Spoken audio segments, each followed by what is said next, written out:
안녕하세요. 라이브 스터디의 임형근입니다. 앞의 시간에는 부동산 경매의 올바른 접근법에 대해서 살펴봤는데요. 이번 시간에는 경매 투자의 매력과 전망, 먼저 장점과 단점을 살펴보고 마지막으로 경매 시장의 전망에 대해서 살펴보도록 하겠습니다. 첫 번째, 시세보다 저렴하게 매수할 수 있다. 시세보다 저렴하게 매수할 수 있다. 이때 그런 이유는, 자, 먼저 가격의 주도권이 어디에 있는가를 살펴봐야 되는데요. 자, 일반 매매에서는 어떻습니까? 가격의 주도권이 일반 매매에서는,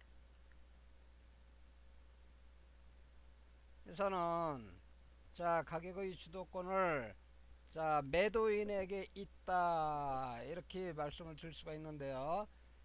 매도인이 결정한다, 그쵸? 매도인이 결정. 자, 이 얘기는, 자, 일단은 부동산에 매도인이 매물을 내놓을 때 얼마를 받아 주십시오 하고 가격을 제시하게 되죠. 그런데 경매에서는 어떻다고요? 경매에서는, 자, 누가 가격 주도권을 갖고 있느냐? 매수인이 갖고 있다는 얘기예요. 매수인. 어, 이는 즉 다시 말해서 어, 감정가가 있죠. 감정가. 최초 경매 가격, 감정 가격이 제시가 되면은 매수인은 물론 최초 경매 가격, 그러니까 감정 가격에 입찰을 할 수도 있고, 최초 감정가 이상의 금액을 적어서 매수할 수 있지만서도, 경매의 장점이 뭐라고 했습니까? 시세보다 저렴하게 매수할 수 있다고 그랬잖아요. 그쵸? 그렇기 때문에 감정가에서 매입한다기보다도 일단 한 차례 내지 두 차례 유찰된 후에 그때 매입을 하기 때문에 아무래도 가격이 떨어진다고 봐야겠죠. 한 번 유찰되는 데 따라서 20%에서 30%씩 저감이 되는데요. 자, 그 저감된 가격에서 매수인이 입찰하기 때문에 시세보다 저렴하다. 그래서 경매는 어, 가격 주도권을 매수인이 갖고 있다. 매수인이 결정한다. 자, 이렇게 정리할 수 있고요. 그 다음에 저렴하게 구입함으로 절세 효과가 있다, 이렇게 되어 있는데요. 일반 매매에서는 예를 들어 가지고 1억에 매입했을 때와 앞에 시세보다 저렴하게 매수할 수 있다라고 했던 그 감정 가격에서 한 번 유찰 내지 두 번 유찰됐을 때의 가격, 자, 1억원 감정 가격이었는데 1억원에 사는 게 아니잖아요. 그쵸? 예를 들어 8천만원 매입했을 경우 1억원에 매입했을 때보다는 8천만원에 매입했을 때 취등록세 그 매입 가격을 기준으로 계산하기 때문에 절세 효과가 있다라고 이렇게 말씀을 드리고요. 세 번째, 등기부상 복잡한 권리관계가 낙찰이 되면 깨끗이 소멸 정리된다. 자, 일반 매매에서는 말소 기준 권리 이후 후순위로 설정된 제한 물건이라도 모두 소멸시켜야 합니다. 청소를 한다 그러는데, 그렇지 않고 후순위 권리자라도 어떤 그 협의가 되지 않으면은 그 자체가 무효죠.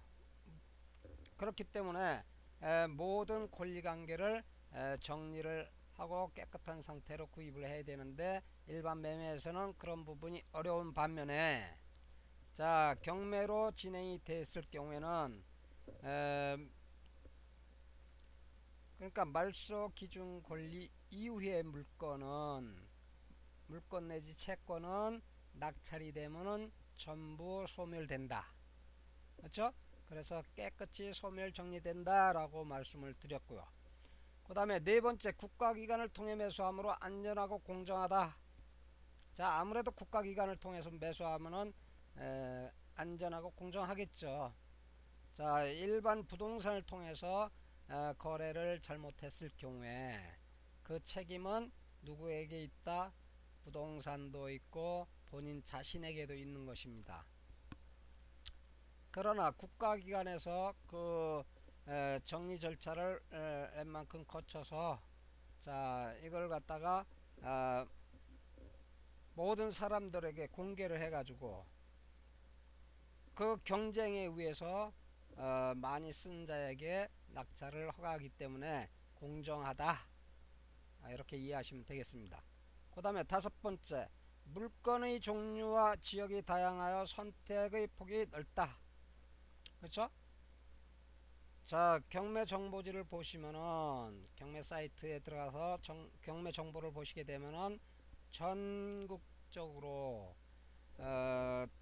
다가구 주택, 단독주택, 연립주택, 다세대주택, 아파트, 오피스텔, 토지 임야 전답 등등 엄청난 물건이 나와 있거든요.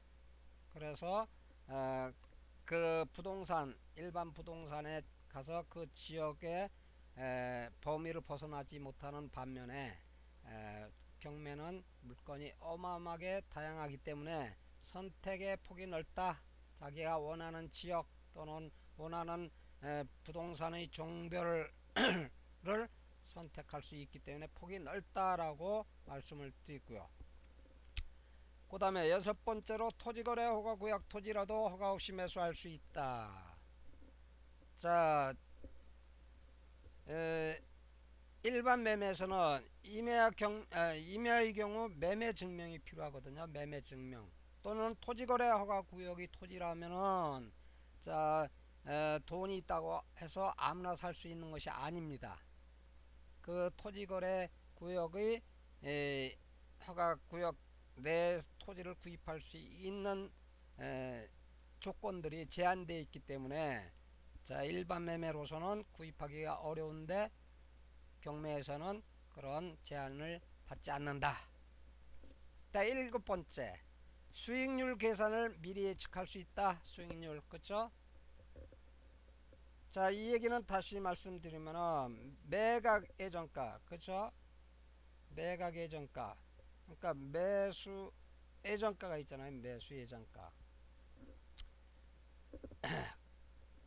쉽게 설명드려서 낙찰가에다가 총 비용을 플러스한 걸 갖다가 나중에 얼마에 매각할 것인가, 그렇죠? 정리해 볼까요?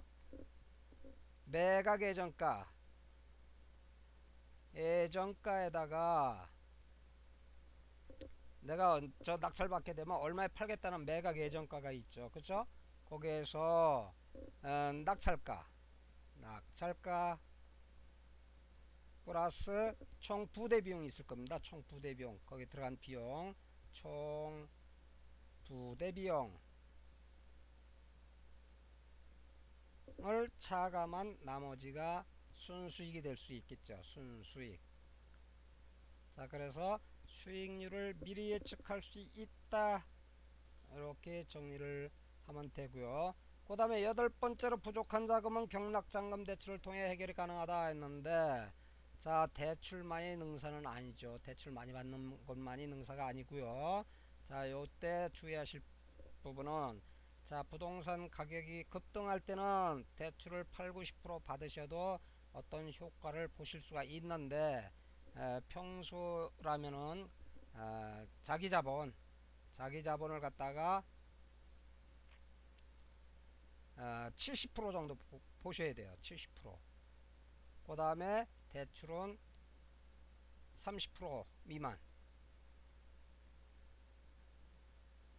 30% 미만일 때 가장 안정적이다 라고 볼 수가 있는 것입니다.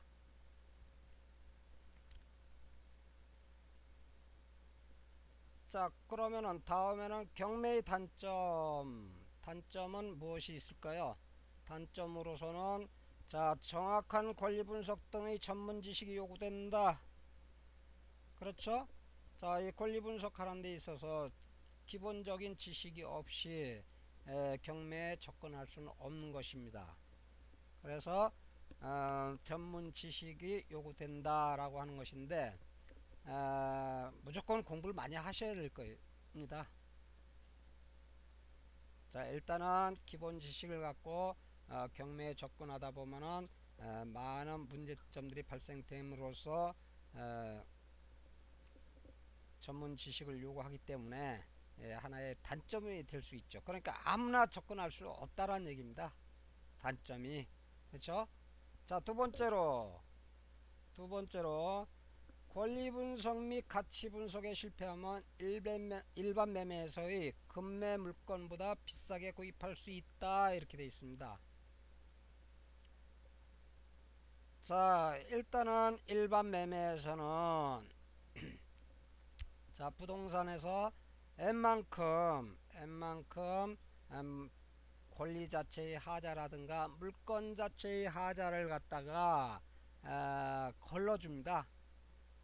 부동산도 전문가들이 기 때문에 자, 대부분 7, 80% 이상 걸러주게 돼서 일반 매매에서는 크게 신경 쓰지 않아도 되죠. 그죠?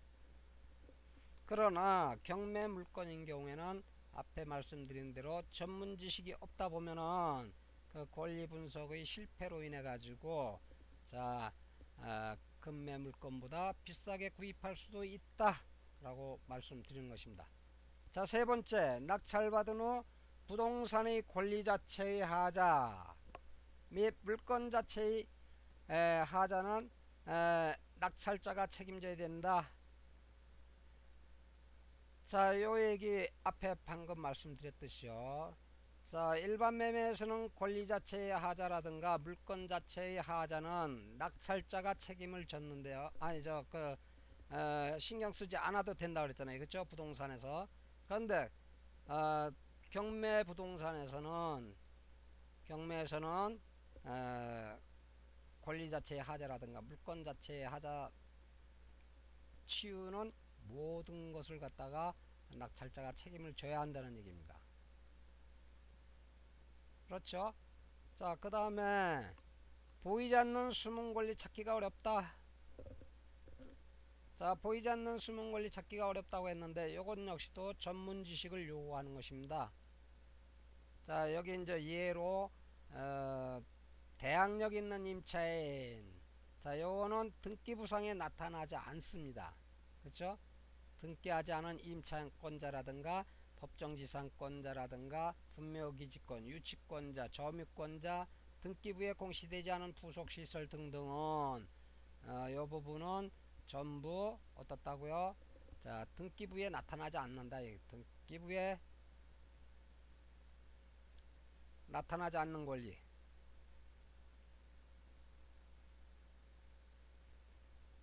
권리다 라고 이렇게 이해를 하셔야 됩니다.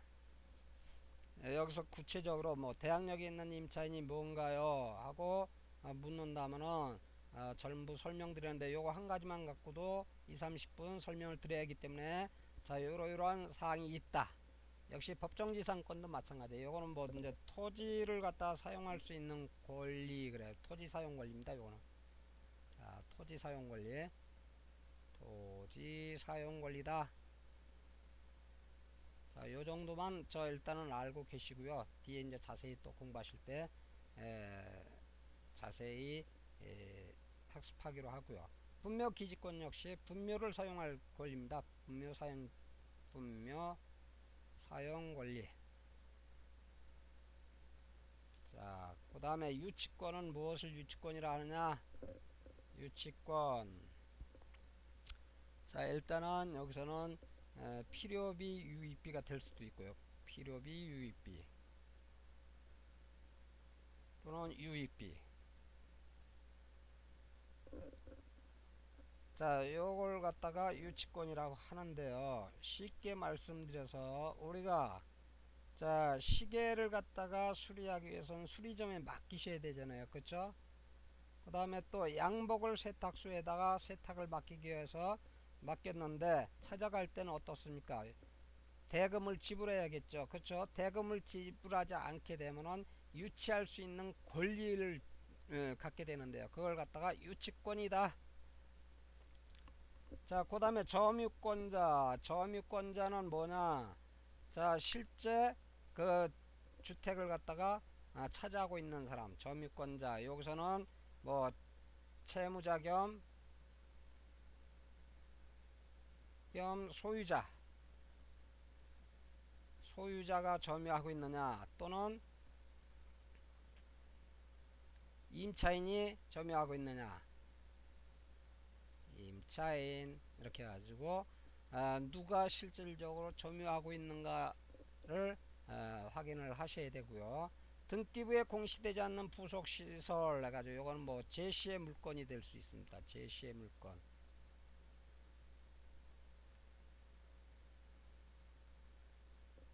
자, 이렇게 보이지 않는 숨은 권리 찾기가 어렵다고 했는데 이런 부분들은 자, 우리가 어떻게 확인할 수가 있느냐. 자, 요거는 자, 현장 답사를 통해서 통해 가지고 직접 눈으로 확인해야 되는 부분입니다. 현장 답사에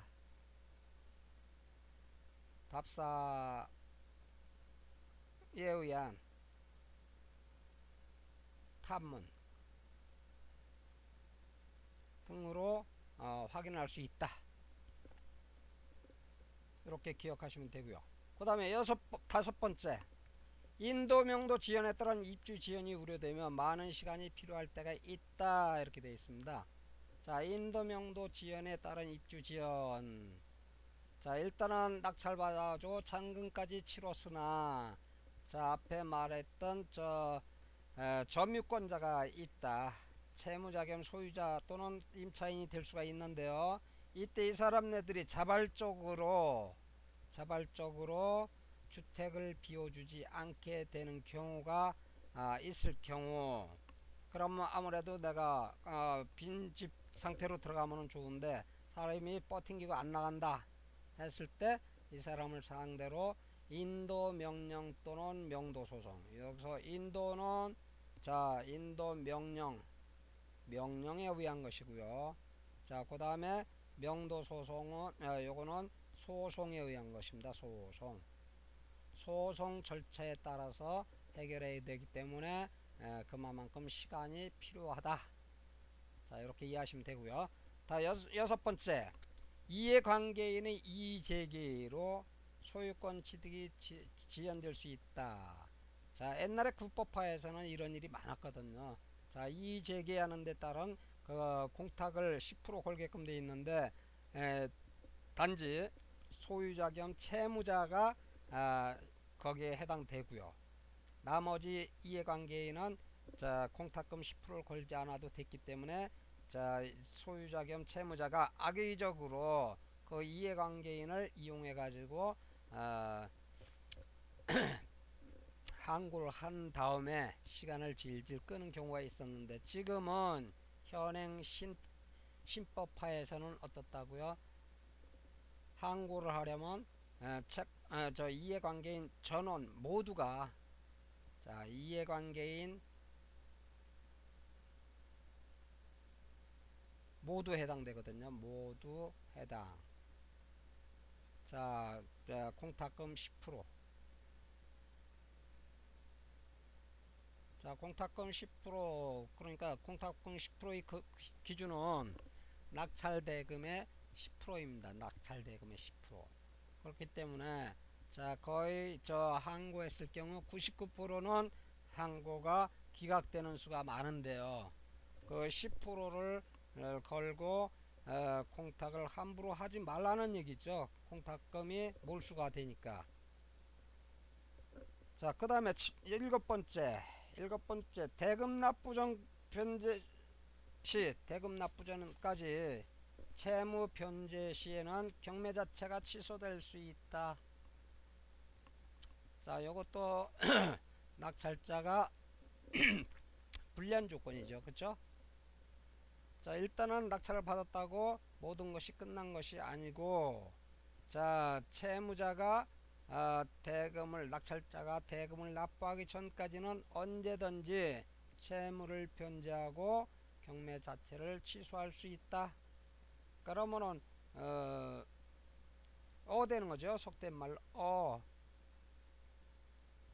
잔금까지 준비 딱 해가지고 있는데 이제 저거는 내 물건이다, 내 소유다라고 생각하고 있었는데 법원에서 채무가 변제돼 가지고 낙찰이 취소되었습니다, 매각이 취소되었습니다 했을 때는 황당한 것이죠. 그래서 확정적이지 못하고 유동적이다, 확정적이지 못하고 유동적이다 하는 거 등 해가지고 경매의 단점 7가지를 살펴보았습니다. 자, 그러면은 세 번째로 경매 시장의 전망은 어떻느냐, 그렇죠? 경매 시장의 전망 이렇게 해가지고 한번 살펴보겠습니다.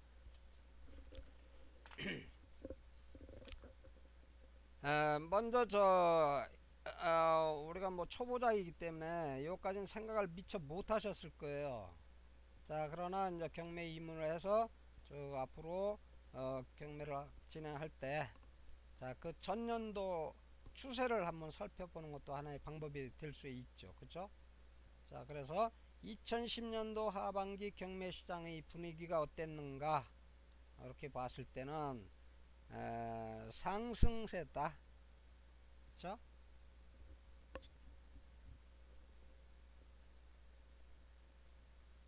그래서 그 이후로는 왜 그러냐, 자, 여러분이 매스컴을 통해서 많은 그 전셋값 급등으로 인해 가지고 많은 서민층이 고통을 받고 있다라는 뉴스 등등을 많이 접하셨을 겁니다.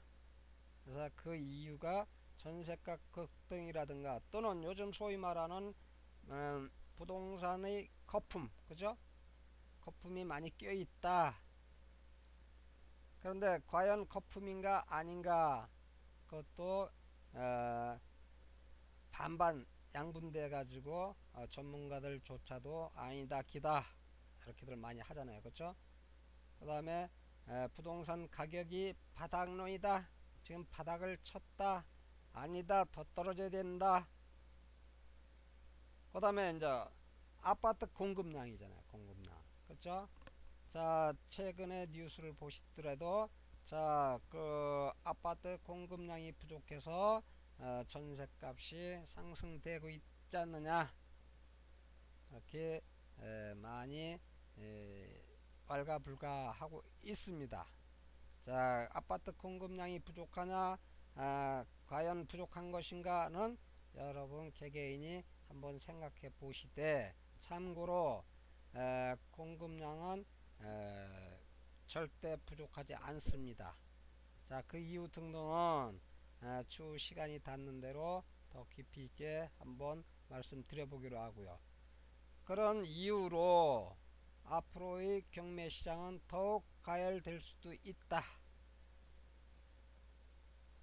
자, 경매 속성상 추가적 금리 인상이 있다든가 금리 인상법 요새 어떻습니까? 자, 금리가 내려가는 추세입니까? 올라가는 추세입니까? 에 따른 상황에 따라서 변할 수도 있는 것으로 일단은 보셔야 되고요. 자, 이제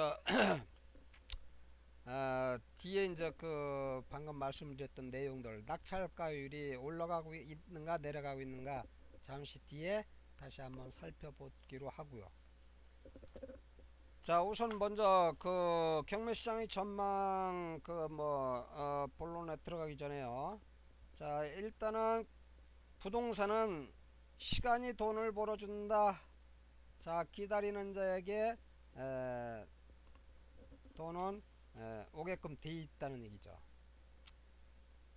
자, 무엇이든지 급히 먹는 밥이 체할 수도 있다 하듯이요, 단기보다는 장기 투자가 적합한 것입니다. 물론 뭐 경우에 따라서는 단타로서도 어떤 이득을 낼 수도 있는데, 그거는 여러분이 어느 정도 고수 경제에 도달했을 때 가능한 것이고요. 처음부터 섣불리 너무 급하게 생각하지 마시고 단기보다는 장기 투자가 유리하다라는 걸 염두에 두시고, 자 일단은 여기 유형별로 살펴보면요, 아파트는 어땠느냐. 아파트 작년 하반기 그 시장 분위기로 봤을 때 일반 매매 시장의 반등세, 그죠? 지금 올라갈까 말까 지금 막 한참 힘겨루게 하고 있잖아요, 그죠? 내지 상승세에 힘입어서 강세를 보일 것이다. 강세. 자 강세를 보인다고 그랬는데요, 여기서 보시면은 우리가 지금 아파트 가격이 낙찰 가격이 보면은 뭐 감정가 이상으로 쓰시는 분들도 많더라고요. 그래가지고 아파트는 강세인 반면, 그죠? 강세인데, 자 투자적인 측면에서 볼 때는 적합하지가 않다라는 얘기예요. 아파트는 투자 대상으로 보기 어렵다, 그렇죠? 자, 그 다음에 단독 및 다가구 주택은 어떤가? 단독 및 다가구 주택은 전세값이 급등하는 지역을 위주로 강세가 될 것이다. 이것도 역시 전세값이 폭등하는 지역, 그쵸? 전세값 급등하는 지역을 중심으로 전세값 급등 지역을 중심으로 강세가 유지될 것이다. 그 다음에 연립 및 다세대 주택은 어떨 것이냐.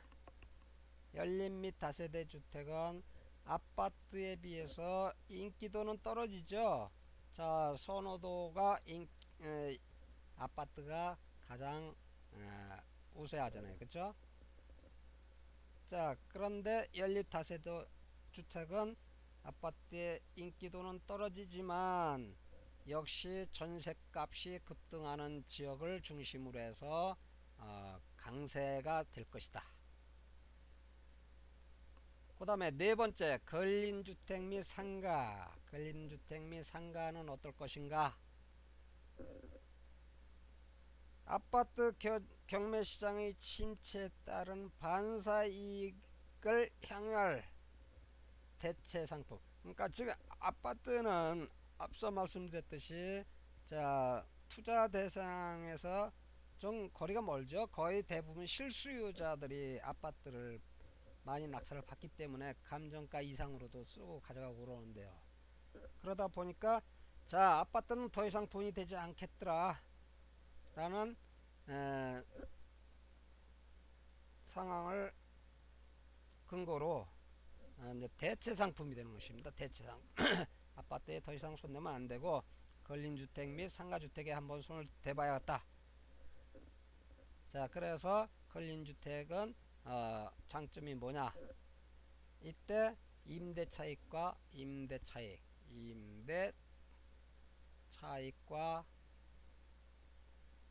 시세 차익이 있죠. 시세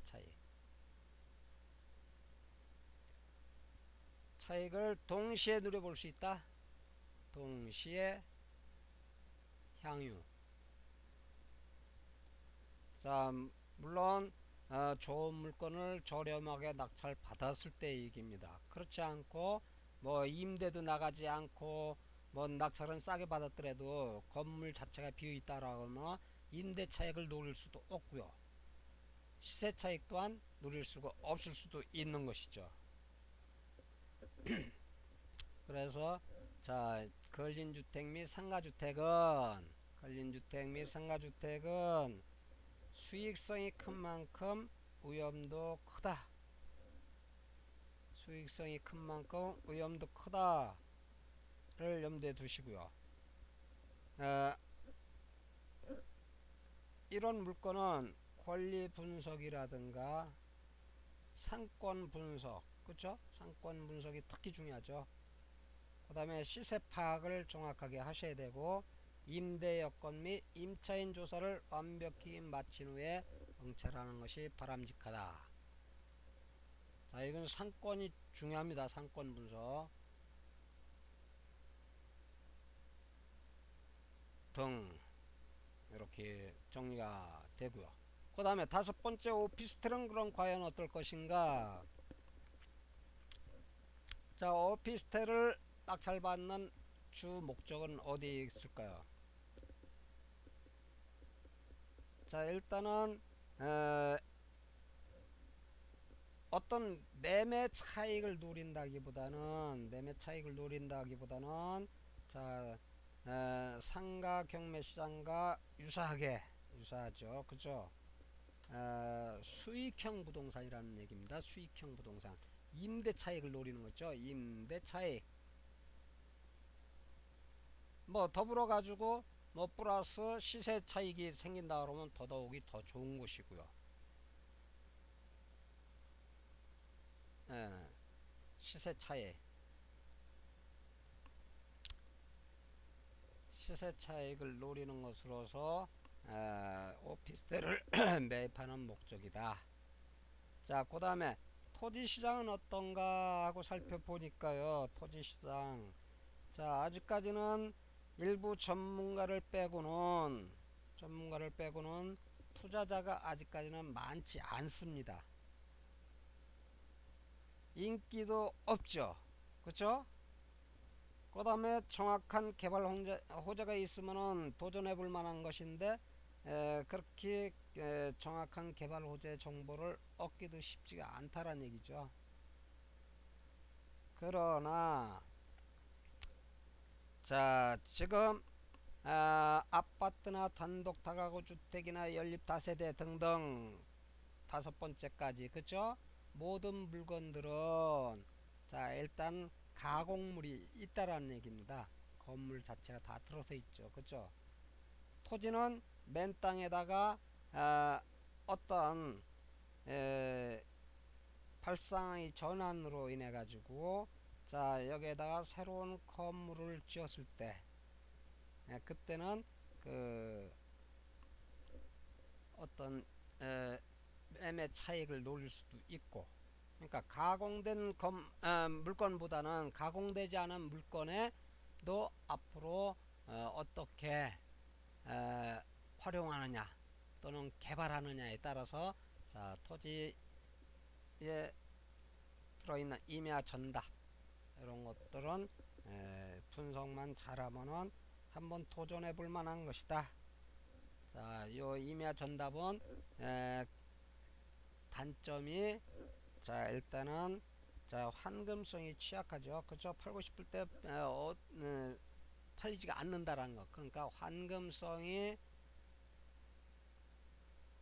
취약하고 수익성이 미미하다. 수익성이 미미하다. 그러나 자, 단기 투자일 때 이런 얘기가 나오는 것이고, 장기 투자적인 측면에서 어떤 개발 정보가 확보가 된다면은 정확한 개발 호재 정보만 있다라고 하면은 도전해 볼 만하다. 이렇게 설명을 드릴 수 있고요. 그 다음에 토지는 특히나 뭐 지방의 임야 전답 등도 대상이 될 수 있겠지만서도 이때는 도심 내 그 소규모 짜투리 땅이라고 들어보셨죠? 짜투리 땅에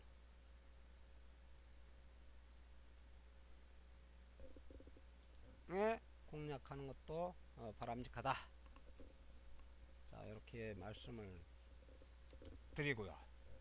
그 다음에 부동산 투자의 적기는 언제냐? 참 이거 어려운 질문이죠. 어려운 질문. 부동산은 언제 투자를 해야 돈을 벌 수 있는가, 여러분이 모두가 궁금해하는 내용 중에 하나입니다. 자, 일단 투자 적기를 선택하는 방법 중에 하나는 물론 뭐 매스컴을 통해고 뭐 어떤 정보 등등을 취합해 가지고 판단할 수도 있겠지만서도 앞으로 경매 공부를 한 사람으로서 요 정도만 알고 계셔도 자 누구한테 물어보지 않고 언제가 투자의 적기다, 투자 타이밍이다 라고 감히 말씀을 드릴 수가 있는 것입니다. 먼저 정부 부동산 정책의 변화, 그렇죠? 부동산 정책의 변화, 그렇죠? 정부에서 어떤 정책을 쓸 것인가, 그거를 우리가 잘 지켜보셔야 되는 것입니다. 자, 전문가들이 분석하고 또 발표하는 내용들이 다 근거 없는 것이 아니고 부동산 정책, 정부의 부동산 정책을 먼저 알고 이해하고 해서 자, 그 분석한 내용들을 발표하는 것으로 볼 때 정부 부동산 정책의 흐름을 정확하게 파악하시는 것이 첫 번째 조건이고요. 그 다음에 단기 변동 요인 등 부동산 시장의 단기 변동 요인, 자 변동 요인, 요게 집값 미치는 영향으로서는 여러분이 주시해 볼 대목으로서 자 여기에는 이제 금리 관계가 있겠죠, 그쵸? 금리 관계. 자 요것도 저금리와 고금리로 이렇게 나누어서 설명을 드릴 수가 있는데요. 자, 그 정리해 볼게요. 자, 금리가 저금리일 때는 어떻게 되느냐? 저금리 때는 자 상승한다. 맞습니까? 자, 나중에 확인해 보시라고요. 저금리 때는 부동산 가격이 올라가는가 내려가는가, 여러분이 지금까지 살아온 인생 속에서 이 정도는 판단이 가능하실 겁니다. 자, 금리가 저렴해지면은 은행에 저축을 하지 않으려고 할 거 아니에요, 그쵸?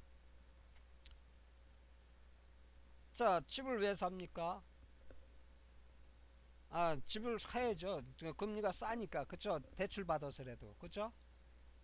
자, 그랬을 때 전세로 살던 수요자들이 이제 이때 비로소 금리가 내려가니까 찬스다, 그래가지고 내 집 마련에 나서게 되는 것입니다. 자, 그 다음에 금리가 싸면은 주택 보유 비용이 임대 비용보다, 임대료보다 싸진다. 주택 보유 비용이 임대료보다 싸지기 때문에 저금리 상태에서는 집값이 상승한다. 그렇게 기억을 하시고요. 그러면 고금리 때는 어떻겠느냐? 고금리 때는 자 대출 비용 증가로 실질 임금이 하락됩니다. 자, 내가 봉급받는 게 똑같은 100만원을 받았다 하면은 대출 금리가 올라가면은 실질적인 임금은 하락하는 것으로 나타납니다.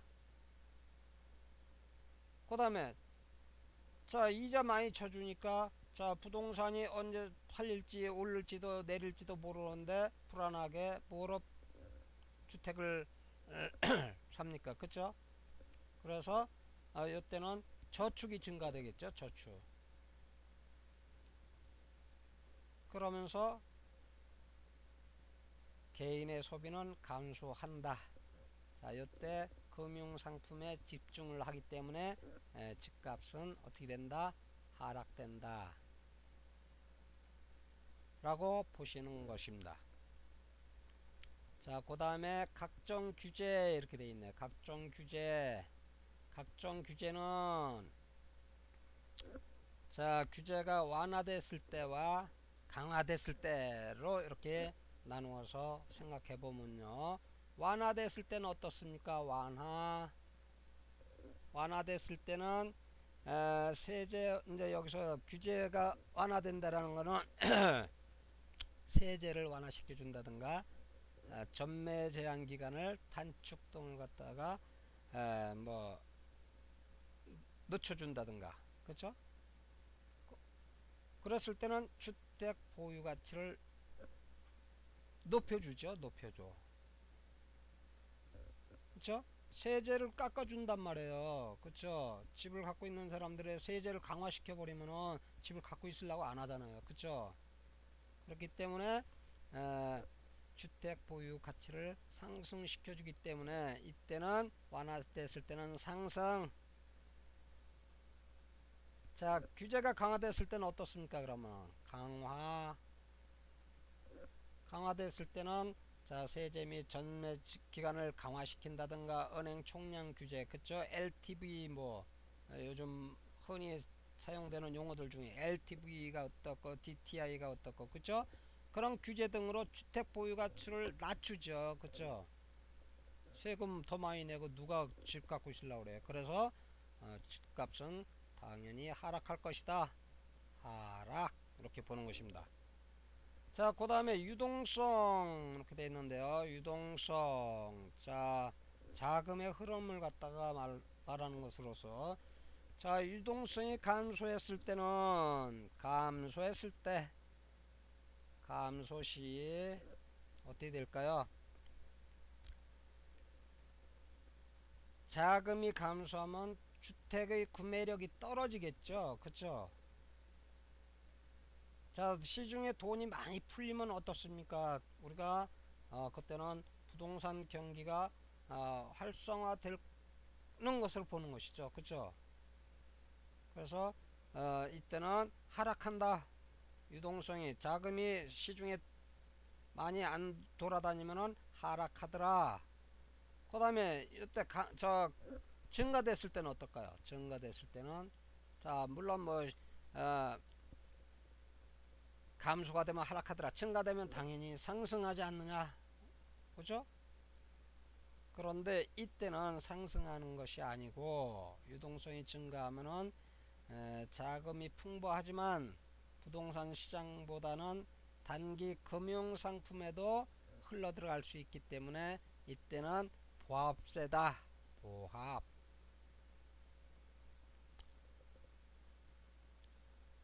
그 다음에 수요 공급이, 자, 이때 균형이 있느냐 없느냐.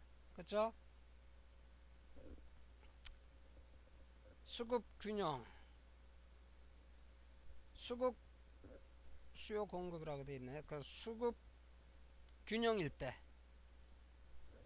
여기서 다시 수급이 균형일 때는 어떻게 되니까, 수요와 공급이 균형을 이루면 가격이 안정되겠죠. 그쵸? 균형이 잡힌다. 그쵸? 균형이 잡히면은 뭐 양자가 다 좋다는 얘기 아니에요. 그쵸? 그러다 보니까 가격이 안정되고 부동산 가격이 예측 가능해짐으로 해서, 자, 이때는 보합세로 돌아설 것이다. 보합.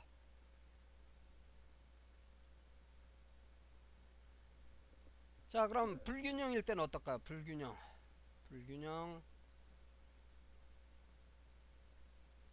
불균형일 때는 공급이 격감되지요. 그쵸? 수요는 많은데 공급이 부족하다 보니까 가격이 올라가는 수가 있죠. 다분히. 그쵸?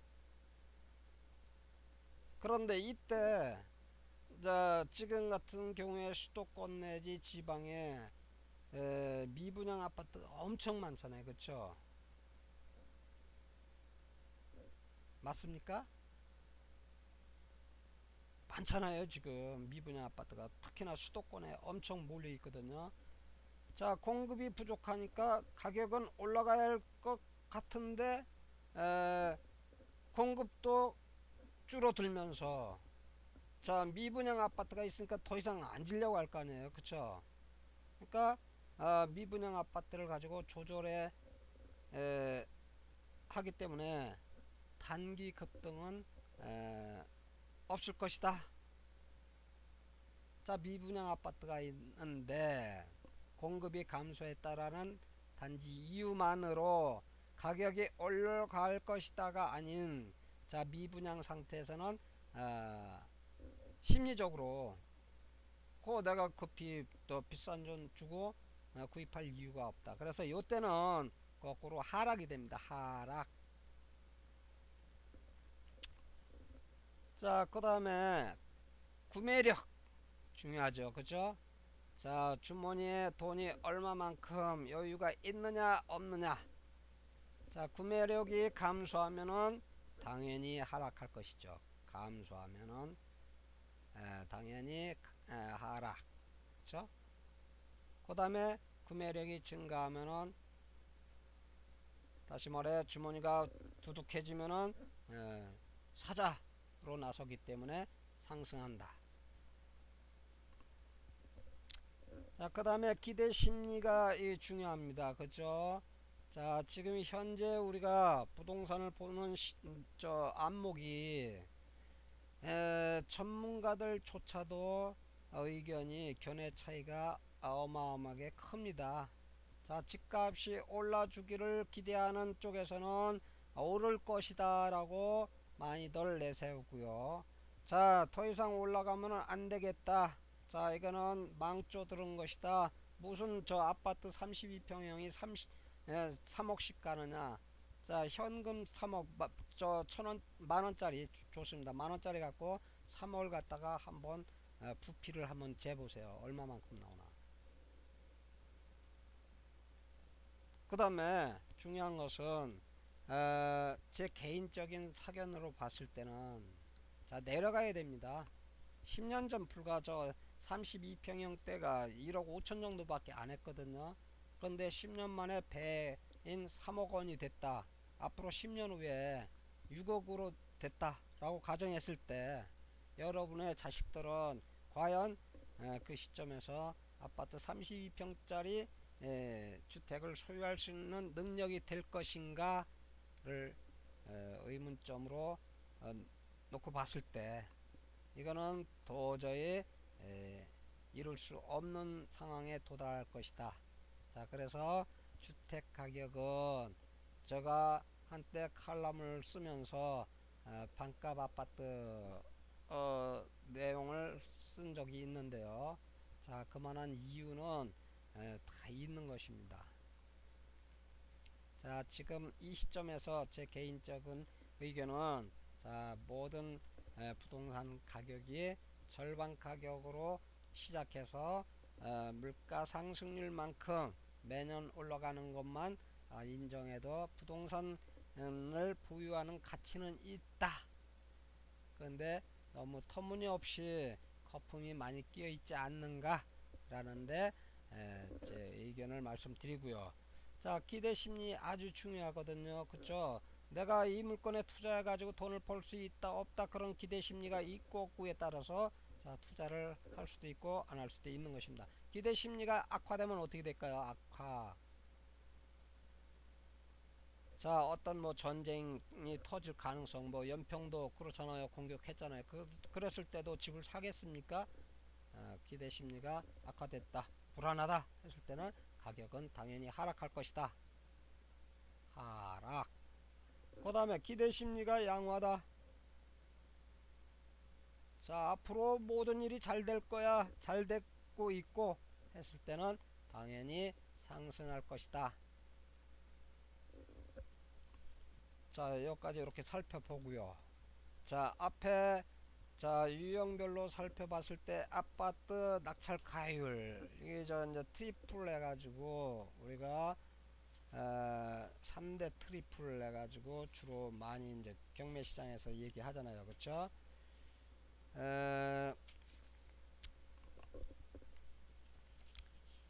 아파트 같은 경우에 최근, 그러니까 1년간의 그 통계를 분석해 볼게요. 통계를 분석해 보니까 아파트 같은 경우에는 감정가 대비 84.23%로 되어 있네. 23%. 그렇죠? 자, 다가구 원룸 등은 90.99%까지도 올라왔습니다. 90.99%. 그 다음에 상가 89.36%, 오피스텔 뭐 81.91% 등등 뭐 이렇게 다세대도 87%, 오피스텔 주거용 같은 경우에 94.95%. 자, 임야는 어땠느냐? 임야 또한 82.47%, 전도 마찬가지로 78.3%, 답 같은 경우에 93.37%까지 올라간 경우가 2010년 3월 17일부터 2011년 3월 16일까지 통계 내용입니다. 자, 요런 점을 참고로 하시고 여러분이 투자하는 데 있어서 어떤 손실을 줄이는 방법 중에 하나이므로 자, 여러분이 그때그때 지금까지 강의한 내용들을 머릿속에서 하나씩 하나씩 끄집어내서 어떤 실수나 오류를 범하지 않기를 바라고 이상 강의를 마치도록 하겠습니다. 감사합니다.